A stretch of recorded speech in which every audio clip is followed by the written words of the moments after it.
باتیں سنتے تھے اور بہت مفید مشورے دیتے تھے، عملاً رہنمائی بھی کرتے تھے، اور ایک ہمہ جہت شخصیت تھے۔ شاعری تو ظاہر ہے ان کی تھی ہی، جس میں انہوں نے غزلیں بھی کہیں، بہت کمال کی غزلیں، زندگی سے بھرپور غزلیں، اور طبقاتی نظام میں جہاں جو لوگ پسے ہوئے تھے ان کے لیے انہوں نے آواز اٹھائی، جبر کے خلاف آواز اٹھائی۔ ایک خوش امیدی ان کی شخصیت میں بھی تھی، اور وہ ان کے کلام۔ پروفیسر سار انصاری صاحب تشریف لے آئے ہیں، میری گزارش ہوگی کہ وہ آ جائیں اور کرسی صدارت پر تشریف فرما ہوں۔ بہت ساری تالیاں پروفیسر سار انصاری صاحب کے لیے۔ آج کی مہمان خصوصی ڈاکٹر فاطمہ حسن سے بھی گزارش ہے کہ وہ بھی، صاحبزادوں نے صاحبزادیوں نے بہت مرکزی کردار ادا کیا، لیکن سب سے مرکزی کردار شعیب ناصر کا ہے۔ میری گزارش ہوگی شعیب ناصر سے کہ وہ بھی یہاں تشریف لے آئیں۔ شعیب ناصر بہت اچھے شاعر ہیں۔ مختار حیات صاحب ہمارے سینئر مقرر، آ جائیں۔ مختار حیات صاحب کے لیے بہت ساری تالیاں بجائیں، اور ڈاکٹر شبیر آرائی سے گزارش ہے کہ تلاوت کلام پاک فرمائیں۔ اعوذ باللہ من الشیطان الرجیم،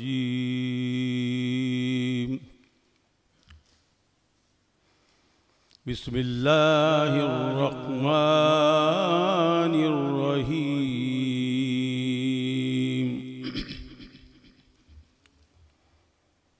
والتین والزیتون وطور سینین وهذا البلد الامین،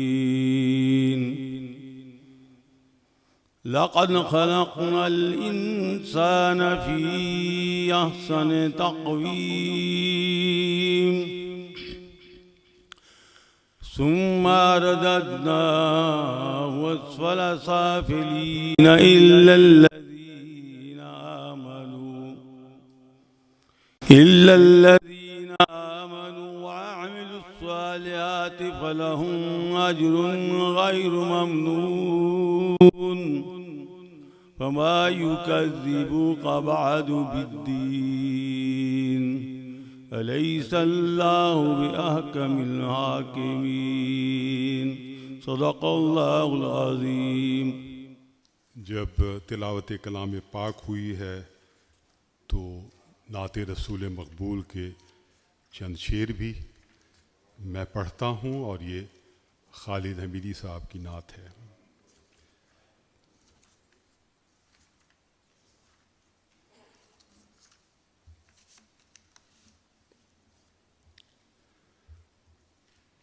دے رہا ہے کس قدر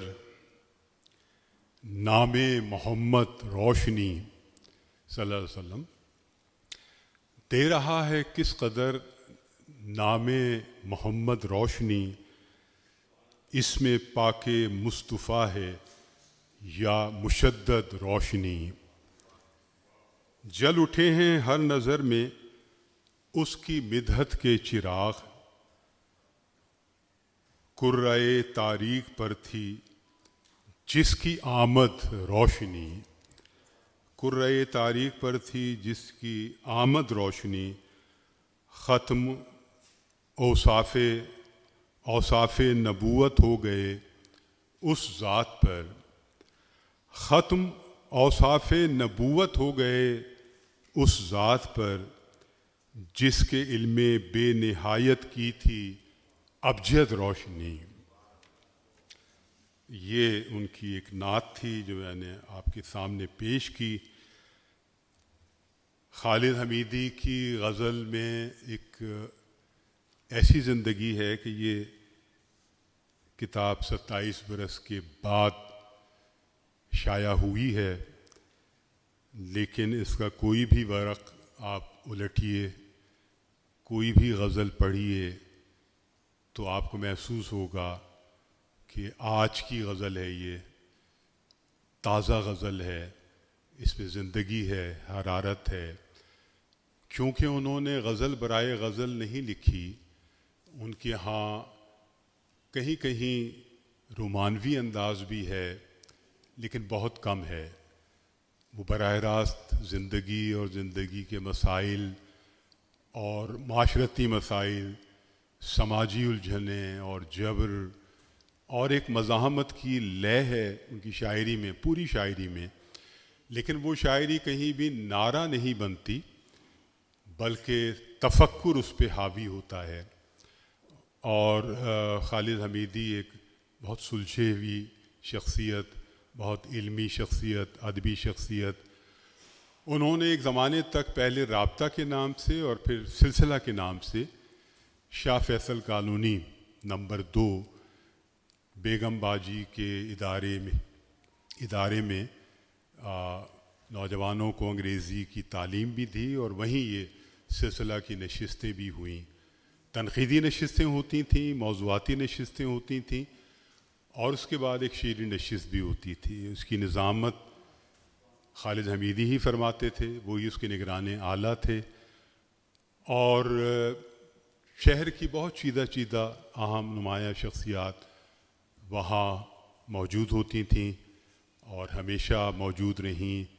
ان میں خالد علیگ بھی تھے، ان میں ذکی عباس بھی تھے، شاکرہ بھابی بھی تھیں اور پروفیسر سار انصاری صاحب بھی وہاں کبھی کبھی تشریف لاتے تھے، قمر جمیل صاحب، رضی اختر شوق صاحب، جون ایلیا اور بہت سارے احباب شہر سے بھی اس میں شرکت کرتے تھے. تو ان کا جانا ایک بہت بڑا سانحہ رہا کیونکہ اس کے بعد پھر سلسلہ کی اجلاس تھے وہ نہیں ہو سکے، ختم ہو گئے. تو ایک خلا ہے جو انہوں نے ایک سرگرمی پیدا کی تھی ادب کی اور سنجیدہ سرگرمی، اب وہ ناپید ہے. شاہ فیصل کالونی ایک زمانے میں رہا بہت بڑا مرکز اہم شعراء اور ادیبوں کا، لیکن آہستہ آہستہ وہ سب ہجرت کر گئے. لیکن خالد حمیدی کا دم بہت غنیمت تھا کہ انہوں نے اس سلسلے کو بہت آگے بڑھایا. گفتگو میں تھوڑی تھوڑی کرتا رہوں گا. میں چاہتا ہوں کہ ہمارے مقررین یہاں تشریف لائیں اور گفتگو کریں. اس کتاب میں محمود شام صاحب کا بہت اچھا مضمون ہے، ڈاکٹر مختار حیات کا ایک مختصر اور اچھا مضمون ہے، زیب اسکار صاحب کا ایک بہت اچھا مضمون ہے اور شعیب ناصر صاحب کا ابتدائیہ ہے جو بہت پر اثر ہے. اور انہوں نے وہ واقعات بھی لکھے ہیں کہ کس طرح خالد حمیدی صاحب اچانک رخصت ہوئے اور پھر ان کے خاندان پر اور پھر شعیب ناصر کی والدہ ان کی بہن تھیں، ان سب پر کیا گزری. تو میری درخواست ہوگی شعیب ناصر صاحب سے کہ وہ تشریف لائیں اور خالد حمیدی صاحب کے حوالے سے، ان کی شخصیت کے حوالے سے اور جو یادیں ہیں ان کے حوالے سے گفتگو کریں. شعیب ناصر صاحب. بسم اللہ الرحمن الرحیم. میں جان نثار کروں، لوگ سوگوار آئیں، کسی طرح تو بنے اجتماع کی صورت. یہ کہا تھا خالد حمیدی صاحب نے، اور آج بھی ان کی یاد میں، ان کی اس کتاب کی تقریب میں ہم سب جمع ہوئے ہیں تو یقیناً ان کی روح بہت خوش ہوئی ہوگی. اللہ تعالیٰ ان کے درجات بلند کرے. سب سے پہلے تو میں arts council of Pakistan Karachi اور اس کے صدر اپنے قائد محترم محمد احمد شاہ صاحب کا شکریہ ادا کروں گا کہ جن سے جب میں نے کینیڈا سے رابطہ کر کے یہ درخواست کی کہ میں چاہتا ہوں کہ میں پاکستان آ رہا ہوں اور اس تقریب کو رکھا جائے، تو انہوں نے بلا توقف یہ کہا کہ جو ڈیٹ تمہیں چاہیے وہ بتا دو، اس پہ ہم اس پروگرام کو کر لیں گے انشاءاللہ. تو میں نے کہا نہیں، جو ڈیٹ خالی ہو اس پہ کر دیں. تو انہوں نے کہا نہیں، شکیل خان صاحب سے رابطہ کر لیں اور جیسے بھی ہے کر لیں. تو ایک شارٹ ٹائم میں فوری طور پر اس جگہ کا ارینج ہو جانا اور اس پورے پروگرام کو مینیج کرنا، میں سمجھتا ہوں اس پہ گو کہ ہمارے لیڈر ہیں، رہنما ہیں، آرٹس کونسل کو آپ سب دیکھ رہے ہیں کہ کس جگہ سے کس جگہ تک پہنچا دیا ہے. لیکن آج بھی جس محبت اور شفقت کے ساتھ انہوں نے یہ سب کچھ کیا، اس پورے پروگرام کو ارینج کیا، میں اس پر ان کا بھی شکریہ ادا کرتا ہوں اور شکیل خان صاحب کا بھی شکریہ ادا کرتا ہوں. Arts council of Pakistan Karachi ہماری یہ سمجھ لیں کہ دوسری بنیاد ہے. میں نے اپنے سماجی زندگی کا آغاز مجلس سماجی کارکنان پاکستان سے کیا، جہاں مجھے ڈاکٹر سعید وارثی صاحب کی قیادت ملی. اس کے بعد جب آرٹس کونسل میں ہم آئے تو یہاں محمد احمد شاہ صاحب کی رہنمائی میں، ان کی قیادت میں ہم نے کام کیا. بہت کچھ سیکھنے کا موقع ملا، اور انہی سب چیزوں کو دیکھتے ہوئے جب ہمیں بوجود کینیڈا موو ہونا پڑا تو وہاں میں نے شاہ صاحب کی ہدایت پر ہی international council of arts Canada کی بنیاد رکھی، اور وہاں بھی یہی تمام ایکٹیویٹیز ہم نے شروع کی، اور الحمدللہ وہ سب چیزیں اپنی جگہ پر جاری ہیں. یہ سب جو شوق ہمیں ملے تھے وہ ہمیں اپنے ننھیال کی طرف سے ہی ملے تھے. میرے ماموں خالد حمیدی صاحب اور میرے نانا نواب جلیل القدر صاحب خود بھی ایک بہت اچھے شاعر تھے. نواب جلیل القدر صاحب عربی، فارسی اور اردو کے بہت اچھے شاعر تھے، اسی طرح خالد حمیدی صاحب بھی. تو شروع میں ہم نے بھی کچھ تھوڑا بہت لکھنا شروع کیا اور انہی لوگوں سے اصلاح لیتے رہے. الحمدللہ آپ بھی آج بھی کچھ تھوڑا بہت لکھ لیتے ہیں. خالد معین بھائی ہمارے بہت ابتدائی دور کے ساتھی ہیں، میرے خیال سے 40-45 سال سے ہمارا ان کا تعلق ہے. ان کی بھی محبتیں ہیں کہ جب میں نے ان سے ذکر کیا کہ اس تقریب کے لیے تو شکیل بھائی کے ساتھ کوآرڈینیٹ کر کے انہوں نے اس پروگرام کو ارینج کیا. میں شکریہ ادا کرتا ہوں. خالد حمیدی صاحب کے متعلق میں نے کچھ چیزیں تو لکھی ہیں اس کتاب میں. ان کے جو ادبی معاملات ہیں، جو ان کی شاعری ہے، کہ بہت پرانے ساتھی ہیں. میں سمجھتا ہوں ہماری پیدائش سے پہلے سے ان کا تعلق رہا ہے، اور اس وقت سے یہ تمام مشاعرے اور اس قسم کی چیزیں چلتی رہی ہیں. تو مختار حیات صاحب اس کے بارے میں بتائیں گے، خالد معین صاحب بتائیں گے. میں تو ان کی ذات کے حوالے سے یہ صرف اتنا کہوں گا کہ جب سے میں نے ہوش سنبھالا میں نے انہیں ایک بہت مشفق دوست کی حیثیت سے دیکھا.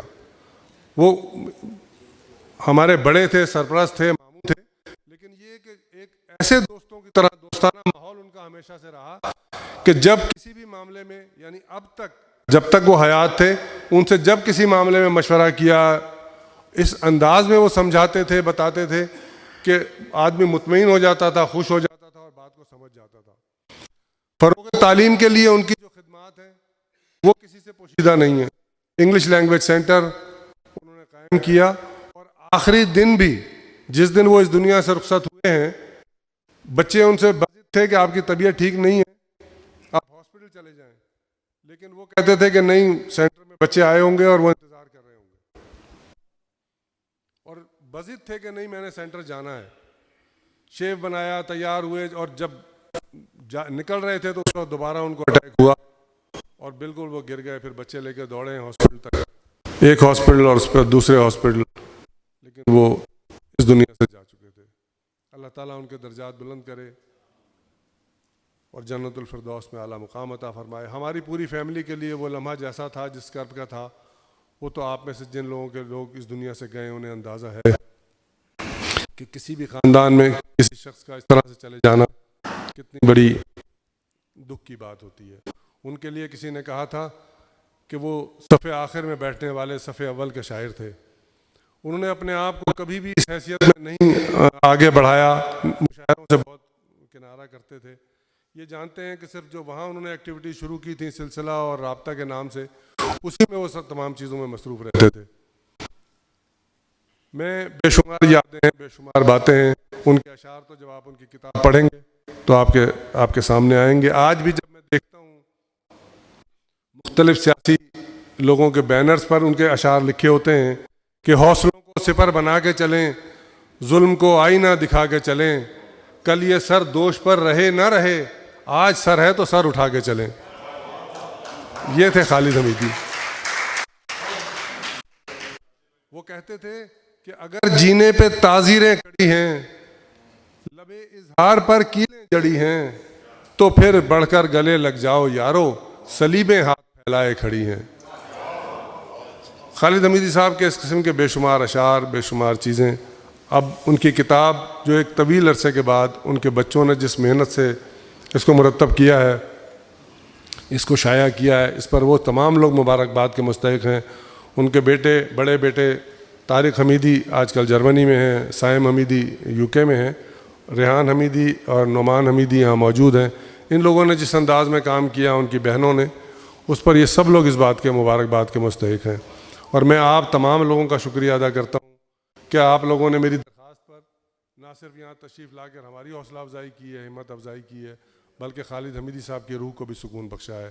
میں خصوصی طور پر اپنے بہت ہی محترم پروفیسر سحر انصاری صاحب کا ممنون ہوں کہ جنہوں نے انتہائی بیماری کے باوجود ہماری درخواست کو قبول کیا اور آج یہاں تشریف لائے. اسی طرح ڈاکٹر فاطمہ حسن صاحبہ، آپ سب جانتے ہیں کہ فاطمہ حسن بھی ایک بہت بڑا نام ہے. ڈاکٹر صاحبہ سے بھی جب درخواست کی گئی تو انہوں نے قبول کیا اور تشریف لائیں. اسی طرح ہماری امبری نصیب انبر صاحبہ ہیں، ڈاکٹر امبری نصیب انبر صاحبہ، ان کا بھی میں ممنون اور مشکور ہوں کہ آپ نے اس سے پہلے بھی بہرحال ہماری درخواست پر آتی رہی ہیں اور آج بھی آئی ہیں. بہت شکریہ ادا کرتا ہوں. میں جوہری صاحب کا بھی شکر گزار ہوں، اور ڈاکٹر مختار حیات صاحب کا تو اس لیے زیادہ شکریہ بنتا ہے کہ اس وقت میرے ماموں خالد حمیدی صاحب کے جو انتہائی قریبی لوگوں میں ہیں وہ ڈاکٹر مختار حیات صاحب ہیں، وہ تشریف لائے ہوئے ہیں. میں آپ کا بھی شکریہ ادا کرتا ہوں. خالد بھائی ایک بات پھر آپ کا ممنون احسان ہوں. آپ تمام لوگوں کا بہت بہت شکریہ. جزاک اللہ. شیب ناصر کو آپ نے سنا، یہ international council of art Canada کے صدر ہیں. بہت سارے پروگرام وہاں سے کرواتے ہیں، آن لائن بھی اور ویسے بھی. حال ہی میں انہوں نے عبید اللہ علیم اور خالد حمیدی کے حوالے سے ایک بہت یادگار پروگرام کیا، مذاکرہ مشاعرہ. اور یہ بھی شیب ناصر نے بتایا کہ دونوں کی وفات میں 4 دن کا ہی فرق تھا اور دونوں ہی اپنی اپنی جگہ بہت باکمال شاعر رہے. خالد حمیدی کے 4 شعر آپ کو سناتا ہوں، اس کے بعد بلاتا ہوں ہمارے اس کے بعد والے مقرر کو. بے سبب خاموشی کو توڑنا بھی لازم ہے، بے سبب خاموشی کو توڑنا بھی لازم ہے، گفتگو بجا لیکن مدعا بھی لازم ہے. گفتگو بجا لیکن مدعا بھی لازم ہے، دیکھتی نگاہوں سے احتیاط بھی واجب، دیکھتی نگاہوں سے احتیاط بھی واجب، اور اس کے چہرے کو دیکھنا بھی لازم ہے.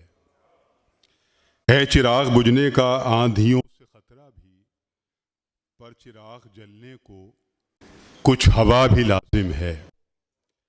4 سو جو ہوتا ہے دیکھنا نہیں کافی، سوچنا بھی لازم ہے، بولنا بھی لازم ہے. یہ ہیں خالد حمیدی. اور اب تشریف لائیں گی ایک بہت ہماری معروف شخصیت، ہمہ جہت شخصیت. ان کی شاعری بھی اپنی جگہ کمال ہے، ان کی تنقید بھی بہت اہم ہے، نظامتیں بھی بہت خوب کرتی ہیں، اور جب آتی ہیں تو ایک جادو سا بکھیرتی ہیں.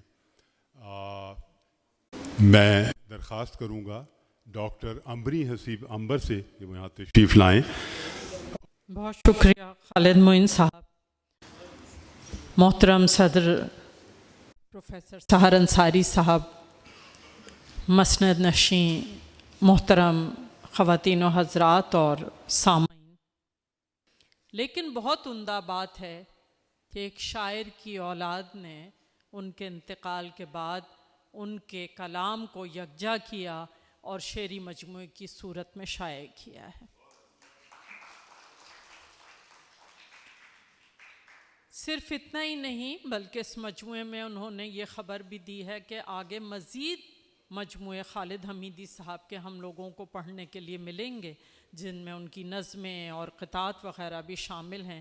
تو یعنی یہ ایک سلسلہ ہے جو ان کی اولاد نے طے کیا ہے کہ وہ اپنے والد کی میراث کو نہ صرف سنبھالیں گے بلکہ سامعین تک، قارئین تک منتقل بھی کریں گے. دوسری خوش آئند بات یہ ہے کہ ہمارے ہاں ایک روا روی کا زمانہ ہے اور کہا جاتا ہے کہ آج مرے کل دوسرا دن، لیکن خالد حمیدی صاحب ان کے گزرنے کے اتنے سال بعد بھی جس طرح ان کے احباب نے، ان کے عزیز و اقارب نے اس تقریب کو منعقد کرنے میں دلچسپی لی، اس کتاب کی اشاعت میں ذمہ داری کا ثبوت دیا، اور پھر اتنی بڑی تعداد میں آپ سب یہاں جمع ہیں، یہ یقیناً ہم جیسے شعراء کے لیے بڑی خوشائن بات ہے، ایک حوصلے اور امید کی بات ہے کہ ابھی معاشرہ اتنا مردہ نہیں ہوا ہے، اور ہمارے ہاں لوگوں کو یاد رکھنے کا، دوستی نبھانے کا، تعلق نبھانے کا رواج ابھی باقی ہے۔ اب سوال یہ ہے کہ اس میں خالد حمیدی صاحب کا بھی کچھ کمال ہے یا نہیں، کہ اتنے سال بعد ان کو یاد کیا جا رہا ہے، ان کے احباب ان کی تعریف کر رہے ہیں، اتنی بڑی تعداد میں یہاں سامعین موجود ہیں۔ تو سچ بات یہ ہے کہ خالد حمیدی صاحب کی شخصیت واقعی اس قابل ہے، ان کا حق ہے کہ ان کے لیے اس طرح کی تقاریب کا اہتمام کیا جائے، اور ان کے دوست اقارب، ان کے عزیز ان کو یاد رکھیں۔ اس لیے کہ خالد حمیدی صاحب کا شمار ایسی شخصیات میں بلا شبہ کیا جا سکتا ہے کہ جن کی زندگی کا ایک خاص نصب العین ہوتا ہے، اور وہ اس کے لیے باقاعدہ ایک لائحہ عمل تیار کرتے ہیں اور اس پر اپنی زندگی گزارتے ہیں۔ خالد حمیدی صاحب کا تعلق ایک ایسی نسل سے تھا جو ہجرت کر کے اس ملک میں آئی، اور ظاہر ہے کہ ہجرت میں ہجر شامل ہے، اور ہجر کا جو دکھ ہے وہ ہم آپ جانتے ہیں۔ اس دکھ کو نہ صرف انہوں نے دیکھا بلکہ سہا اور برداشت کیا۔ اس دکھ سے ابھرنا، نہ صرف ابھرنا بلکہ ساتھ ہی ساتھ یہ کوشش کرنا کہ جو نسل یہاں آئی ہے اس کے بعد آنے والی نسل کی ذہنی تربیت کیسے ہو سکتی ہے، اس نسل کو کیسے تعمیری سمت میں لگایا جا سکتا ہے، یہ سوچنا ایک نہایت پرخلوص شخصیت کا کام ہو سکتا ہے۔ ایک ایسی شخصیت کا جسے یہ اندازہ ہو کہ وہ کہتے ہیں کہ اب آ کے بس ہی گئے ہیں تو پھر تعسف کیا، اب آ کے بس ہی گئے ہیں تو پھر تعسف کیا، خرید نہ ہو تو پہلے مکان دیکھتے ہیں، کی تفریق تو پھر یہ خاطر جمع رکھو، ایک ہی ضرب میں ہو جائے گا گھر تقسیم۔ تو اس گھر کو بچانے کی خواہش کرنا تو ہم سب نے سمجھا اور سیکھا ہے، لیکن اس خواہش کو عملی جامہ کیسے پہنایا جائے، اس کا لائحہ عمل خالد حمیدی صاحب نے طے کیا۔ ایک طرف وہ نوجوان نسل کی تربیت کرتے نظر آتے ہیں کہ کہیں وہ ٹیکنیکل تعلیم دے رہے ہیں، کہیں انگریزی پر عبور حاصل کرنے میں مدد کر رہے ہیں، لیکن اس کے ساتھ ساتھ ان کی شاعری بھی اس بات کی دعوت دیتی ہے کہ قاری صرف خواب نہ دیکھے بلکہ سوچے اور اپنے آپ کو بیدار کرے۔ اس مجموعے کا نام سوچ ہے۔ اب آپ سوچئے تو شاعری تخیل اور سوچ کا تانا بانا ہے۔ تخیل یا حیرت کیا ہے؟ ایک جذباتی رد عمل کہ آپ کسی اچانک یا ناقابل یقین چیز کو دیکھیں اور حیران رہ جائیں، مبہوت ہو جائیں۔ مگر سوچ ایک تجزیاتی عمل ہے، ایک ذہنی عمل ہے، جس میں آپ حقیقت کا سامنا کرتے ہیں، حقیقت کو سمجھنے کی کوشش کرتے ہیں، اس سے نتائج برآمد کرتے ہیں، اور پھر ان مسائل، ان نتائج کا حل تلاش کرنے کی کوشش کرتے ہیں۔ خالد حمیدی صاحب کا یہ شعر دیکھیے، حیرتوں کے متوالو کچھ حقیقتیں بھی ہیں جن کو اپنے شعروں میں ڈھالنا بھی لازم ہے۔ اب عام طور پر اردو شاعری اور ویسے بھی انسانی شاعری عام طور پر انسانی احساسات، جذبات اور تجربات کو بیان کرتی آئی ہے، لیکن جب شاعر احساسات، تجربات اور خیالات کے ساتھ ساتھ سوچ کو بھی اہمیت دے، زمینی حقائق کو دیکھے، مسائل کو سمجھے اور اس حیرت، اس تخیل کے پس منظر کو پیش کرے، تو یہ شاعری کہیں زیادہ اہم ہو جاتی ہے، اس لیے کہ اس شاعری سے قاری کے اندر سوچ پیدا ہوتی ہے، اپنے مسائل کو سمجھنے کا حوصلہ پیدا ہوتا ہے، اور اس کے ساتھ ساتھ وہ ان مسائل پر قابو پانے کی کوشش کرنے کا اہل بھی بننے لگتا ہے۔ خالد حمیدی صاحب کے ہاں شاعری کا منصب صرف خواب بننا، جذبات کا اظہار یا حسن کی قصیدہ خوانی نہیں ہے، بلکہ انسانی شعور کو بیدار کرنا، سوال اٹھانا اور سماجی شعور کو ترقی دینا بھی شامل ہے۔ اس سے ظاہر ہوتا ہے کہ انہوں نے اس شعری مجموعے کا نام جب سوچ رکھا تو دراصل یہ صرف لفظی انتخاب نہیں ہے، بلکہ اس کے فکری زاویے، شعری ترجیحات اور تخلیقی میلان کا بیانیہ ہے۔ اس کتاب میں خالد حمیدی صاحب کی داخلی کائنات آباد ہے اور یہ بتاتی ہے کہ شاعر محض تخیل کے رنگوں سے کھیلنے والا مصور نہیں، بلکہ مشاہدے، تجزیے اور عقل و فہم کی بنیاد پر بات کرنے والے شعور کا ترجمان ہے۔ خالد حمیدی صرف خواب دکھاتے نہیں بلکہ آنکھیں کھولنے پر اصرار کرتے ہیں اور قاری کو جذبات کے سمندر میں بہنے کے بجائے رکنے، سوچنے اور سمجھنے پر مجبور کرتے ہیں۔ ان کے ہاں تخیل ہے، ایسا نہیں کہ تخیل نہیں ہے، تخیل موجود ہے، لیکن تخیل بھی سوچ کے تابع ہے۔ لہٰذا ان کے ہاں شعور، فہم اور عقل کی ترجیح کا اظہار ہمیں زیادہ نظر آتا ہے۔ اب جب ہم خالد حمیدی صاحب کی شاعری پڑھتے ہیں تو ان کی جو خصوصیات ہمیں بہت نمایاں نظر آتی ہیں، اس میں ایک بڑی خصوصیت تو ظاہر ہے کہ فکری جہت ہے۔ ان کے ہاں شاعری صرف مناظر نہیں دکھاتی بلکہ مناظر کا پس منظر بھی دکھاتی ہے اور سوچنے اور بولنے کی دعوت دیتی ہے۔ وہ خود کہتے ہیں کہ 400 جو ہوتا ہے دیکھنا نہیں کافی، 400 جو ہوتا ہے دیکھنا نہیں کافی، سوچنا بھی لازم ہے، بولنا بھی لازم ہے۔ یہ اشعار اس حقیقت کی نشاندہی کرتے ہیں کہ محض تماشائی بن کے رہنا کافی نہیں ہے، بلکہ آپ کو سوچنا بھی ہے، اور نہ صرف سوچنا ہے بلکہ بولنا بھی ہے۔ اب یہ بولنا اور وہ بھی سچ بولنا کوئی آسان بات نہیں ہے، یہ بڑے حوصلے کا کام ہے، اتنے حوصلے کا کہ خود خالد حمیدی صاحب یہ کہتے ہیں کہ شاید کسی سے اب میرا رشتہ نہیں رہا، شاید کسی سے اب میرا رشتہ نہیں رہا، سچ بولنے لگا میرے اندر کا آدمی۔ جب آپ سچ بولنے لگتے ہیں تو سب سے پہلے جو چیز آپ گنواتے ہیں وہ آپ کے رشتے ہیں، وہ آپ کی دوستیاں ہیں، اس لیے کہ ہم میں سے کوئی بھی سچ سننا پسند نہیں کرتا، حقیقت کا سامنا کرنے کی ہمت ہم میں ہوتی نہیں ہے، لہٰذا ہم کوشش کرتے ہیں کہ ہم اچھی اور خیالی باتیں ہی سنتے رہیں اور انہی میں خوش ہوتے رہیں۔ لیکن خالد حمیدی صاحب کے ہاں ہمیں مزاحمت اور باقاعدہ ایک واضح موقف ملتا ہے، اور وہ ہے انکار کا بیانیہ۔ جن لٹیروں سے جنگ جاری ہے، جن لٹیروں سے جنگ جاری ہے، ان سے وقتی مفاہمت کیسی ہے، خاموشی منافقت کی دلیل، بزدلی ہے یہ مصلحت کیسی۔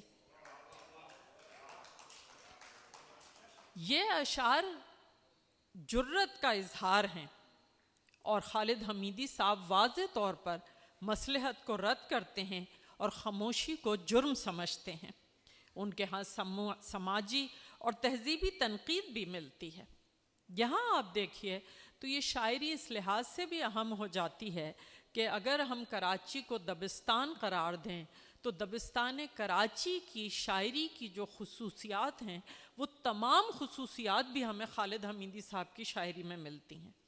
یہ کتاب اس لیے بھی اہم ہے کہ یہ نسل جو ہجرت کر کے یہاں آئی، جس نے اس ہجرت کے مسائل کو دیکھا، کرب کو محسوس کیا اور پھر اثر نو زندگی کا آغاز کیا، وہ نسل اب معدوم ہوتی جا رہی ہے۔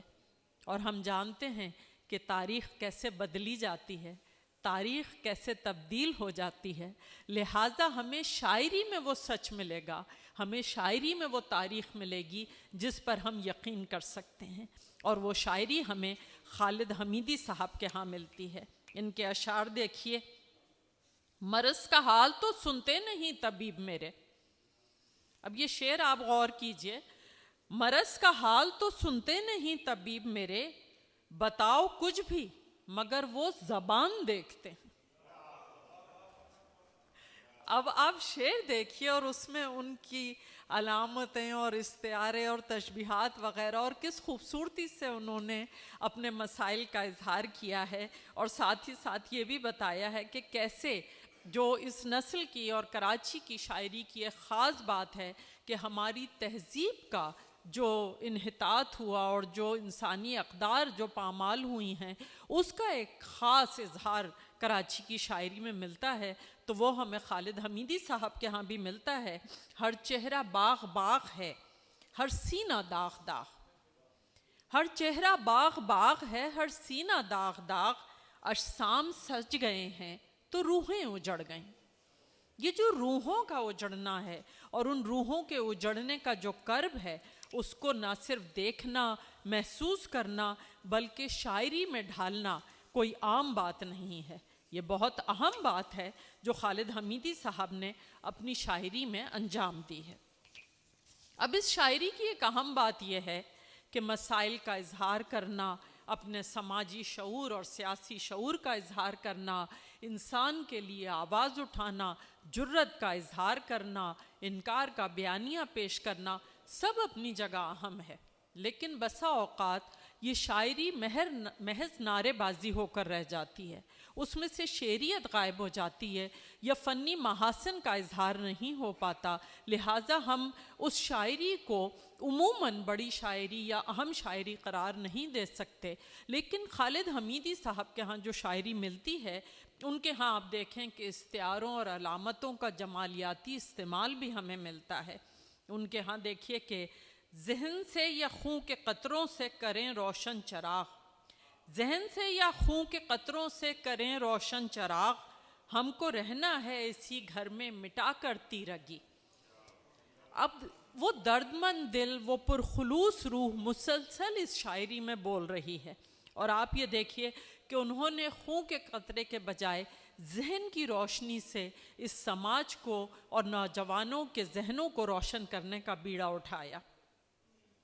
پھر ان کے ہاں ایک موضوعاتی وحدت ملتی ہے ہمیں، ان کی شاعری اور غزلیں۔ عام طور پر ہمارے ہاں کیا ہوتا ہے کہ ہم حقیقت پسندی تلاش کرتے ہیں فکشن میں، نثر میں، اور وہ بھی افسانے اور ناول میں، حالانکہ سچ بات یہ ہے کہ حقیقت پسندی کا اظہار جدید شاعری میں ہمیں صنف شاعری میں بھی ملتا ہے، اور خالد حمیدی صاحب بلا شبہ حقیقت پسند شاعر ہیں۔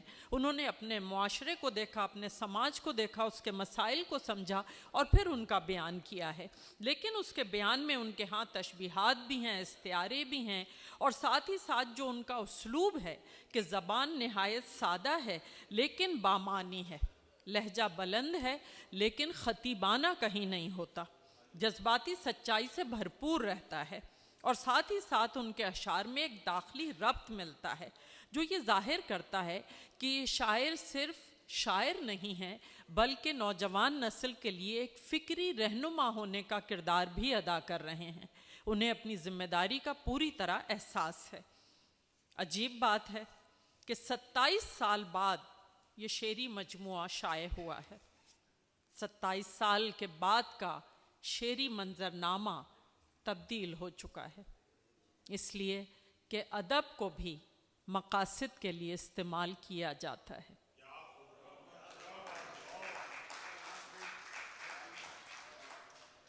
کبھی ادب تصوف بن جاتا ہے اور کبھی لا یعنی۔ آج کے دور میں جب شاعری سے افیون کا کام لیا جا رہا ہے، سوچ کا آنا اور ایک واضح بیانیے کا اظہار کرنا بہت اہم ہے۔ ہم ان کے اہل خانہ کو مبارکباد بھی دیتے ہیں اور شکریہ ادا کرتے ہیں کہ انہوں نے اس خوبصورت کتاب کو شائع کیا، اور ان کے احباب کو بھی مبارکباد پیش کرتے ہیں اور شکریہ ادا کرتے ہیں کہ انہوں نے یہ خوبصورت تقریب سجائی اور ہمیں گفتگو کا موقع دیا۔ بہت شکریہ۔ بہت شکریہ ڈاکٹر عمبری حسیب عنبر، کہ آپ نے بہت خوبصورت اور بہت بامعنی مضمون سماعت کیا، اور جو باتیں انہوں نے کی وہ